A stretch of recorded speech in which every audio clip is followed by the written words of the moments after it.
دو ریاستی حل کے حامی ہیں ہمارے نگراں وزیر اعظم صاحب، اور بڑی باتیں آ رہی ہماری اس وقت نگراں حکومت کی طرف سے۔ ہم یاد دلانا چاہیں گے کہ پاکستان کی پالیسی کیا رہی ہے۔ قائد اعظم کا کوٹیشن بار بار پیش کیا گیا ہے۔ قائد اعظم نے واضح طور پر فرمایا تھا کہ اسرائیل کیا ہے؟ مغرب کا ناجائز بچہ ہے۔ تو قائد اعظم تو بڑے کلیئر تھے، امت کی عوام بھی بہت کلیئر ہے، امت کا بہت بڑا طبقہ بھی اس بارے میں کلیئر ہے، مگر اب کچھ مفاد پرست ہمارے ہاں کچھ باہر نے جی دو ریاستی حل، اور رہی صحیح ایک فلسطینی اتھارٹی موجود تو ہے، محمود عباس اس کا صدر ہے، اور اس سب کے باوجود اس وقت کیا ہو رہا ہے؟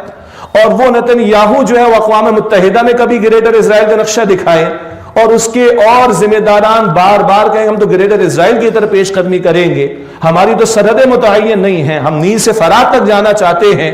کون سے دو ریاستی حل کی بات کر رہے ہو؟ تو یہ کہنا کہ ایک ان کی ہو جائے ایک ہماری ہو جائے، یہ تو ہماری دینی تعلیمات کے بھی خلاف بات ہے، بانی پاکستان کی پالیسی کے خلاف بات ہے، اور پاکستان کی تقریباً 75 برس کی مستقل پالیسی کے خلاف بات ہے، اور یہ گویا کہ ظالم اسرائیل اور اسرائیل کے افراد اور ذمہ داران ان کے ظلم کو ایکسیپٹ کرنے والی بات ہے۔